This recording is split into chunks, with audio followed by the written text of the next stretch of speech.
खुदा यीशु मसीह के नाम में आप सबकी सलामती हो। आज हम एक ख़ास दिन में जा रहे हैं जिसे मदर्स डे के नाम से मौसूम किया गया है। ऐसे दिन आम तौर पर रिश्तों में मोहब्बत, एहतराम, वफ़ादारी की रूह को ज़िंदा करने के लिए मनाए जाते हैं, क्योंकि इस तेज़ रफ्तार दुनिया के साथ चलने के लिए इंसान अपने रिश्तों की नज़ाकत को भूलकर अपने मकासद के हसूल के लिए कोशां रहता है, और इस तरह रिश्तों की वफ़ा एक तड़प बनकर दिलों के अंदर ही दफन होकर रह जाती है। ख़ास तौर से माँ बाप के लिए औलाद का रिश्ता सबसे बड़ी और अहम हैसियत रखता है। माँ बच्चे के लिए वो हस्ती है जो उसे उस वक्त से संभालना शुरू करती है जब बच्चे की शक्ल व सूरत भी नहीं होती और ये तक मालूम नहीं होता कि आने वाला बच्चा बेटा है या बेटी है। ये ना जानने के बावजूद भी उसकी हिफाजत के लिए वो अपनी आज़ादी पर कई किस्म की पाबंदियां लगा लेती है और बच्चे के सही सलामत इस दुनिया में आने के लिए दुआएं मांगती है। और बच्चे की पैदाइश तक हर तकलीफ़ सिर्फ माँ ही उठाती है, और पैदाइश के बाद बच्चे के साथ हर लम्हा माँ ही बिताती है। वो सोता है तो माँ सोती है, वो जागता है तो माँ उठ बैठती है। माँ का आराम बच्चे के आराम की नज़र हो जाता है। उसका हर लम्हा बच्चे की फ़िक्र में गुज़रता है, और ये फ़िक्र उसे बच्चे की पैदाइश से लेकर जवानी तक, जब तक वो कुछ बनकर अपने पाँव पर खड़ा नहीं हो जाता, लाहक रहता है। बच्चा जवान होकर माँ को छोड़ देता है, मगर माँ के दिल से बच्चे की मोहब्बत उसके मरते दम तक जुदा नहीं होती। माँ के प्यार और वफ़ा को अल्फाज नहीं दिए जा सकते। उसकी तकलीफ़ों में जो उसने बच्चे के लिए सही होती हैं, कोई हिस्सेदार नहीं बन सकता। यकीनन माँ ही बच्चे की तमाम खूबियों और ख़ामियों से पूरी तरह वाकिफ़ होती है, और वही उसकी तमाम कमज़ोरियों को अच्छी तरह जानती है। इसीलिए सुलेमान बादशाह नसीहत करते हैं। इमसाल पहला बाब और उसकी 8वीं आयत में लिखा है, अपनी माँ की तालीम को तर्क ना कर, क्योंकि वो तेरे सर के लिए ज़ीनत का सेहरा और गले के लिए तौक होंगी। इमसाल 6 बाब और उसकी 20 आयत में लिखा है, और अपनी माँ की तालीम को ना छोड़, उनको अपने दिल पर बांध ले और गले का तौक बना ले। फिर लिखते हैं माँ की इज़्ज़त के लिए, कहते हैं इमसाल 23 बाब और उसकी 22वीं आयत में लिखा है, अपनी माँ को उसके बुढ़ापे में हकीर ना जान और अपनी वालदा को शादमान रख। माँ के प्यार और उसकी वफ़ा को सिर्फ वही जान सकता है जिसने उसकी मोहब्बत में खोकर उसे पाया हो, उसे इज़्ज़त और एहतराम देकर उसकी शफ़क़त का मज़ा चखा हो, उसकी कदर करके उसके लम्स को दिल में उतारा हो। अजीज़ों, खुदा ने दुनिया और दुनिया की सारी चीज़ों को नहायत खूबसूरत और तरतीब से बनाया। हर एक चीज़ बनाकर इंसान के इख्तियार में दे दी और इंसान को बड़े ही खूबसूरत रिश्तों में बांध दिया।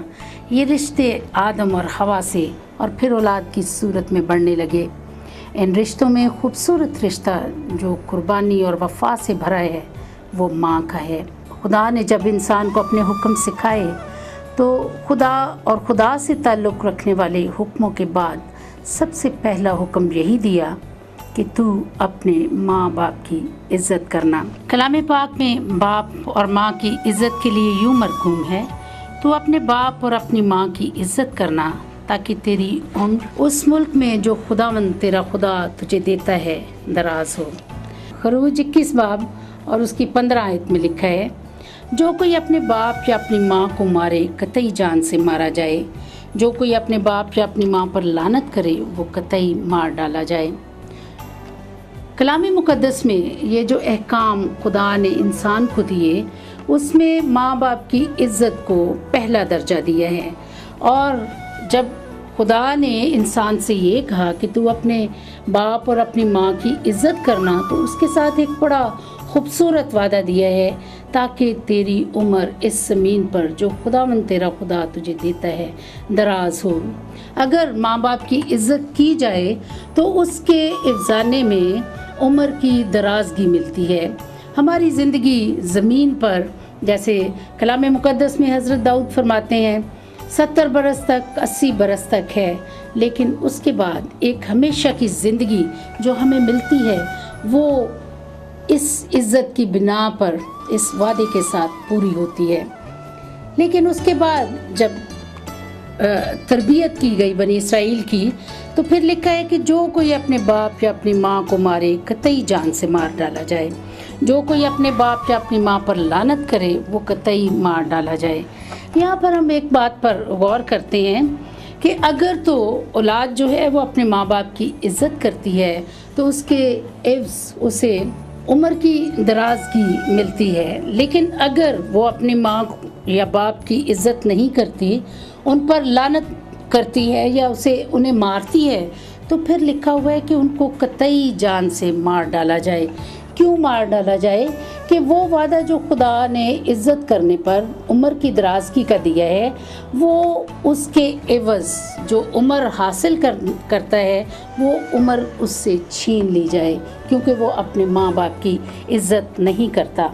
और जो अपने माँ बाप को बुरा भला कहता है या उस पर लानत करता है वो भी जीने का हकदार नहीं है, क्योंकि इज़्ज़त की वजह से उम्र की दराज़गी है। और अगर उसके ऑपोज़िट हम माँ बाप की बेइज्जती करते हैं तो फिर वो उम्र जो है वो खुदावंद ले लेना चाहता है, ताकि उसका जीने का हक या उम्र की दराज़गी का हक जो है उससे छीन लिया जाए। खुदावंद यीशु अल मसीह ने भी खुदा के इस हुक्म की तालीम देते हुए फ़कीयों और फरीसियों से फरमाया, तुम अपनी रवायत से खुदा का हुक्म टालते हो। और उनके सामने ये हुक्म दोहराया, क्योंकि खुदा ने फरमाया तू अपने बाप और अपनी माँ की इज़्ज़त करना, जो बाप या माँ को बुरा कहे वो ज़रूर जान से मारा जाए। इस हुक्म पर गौर करने से हमें ये मालूम होता है कि बाइबल मुक़द्दस के दोनों हिस्से, पुराना अहदनामा और नया अहदनामा, माँ बाप की इज़्ज़त का हुक्म देते हैं। और ये इज़्ज़त जो है ये हमारे लिए बरकत का सबब है।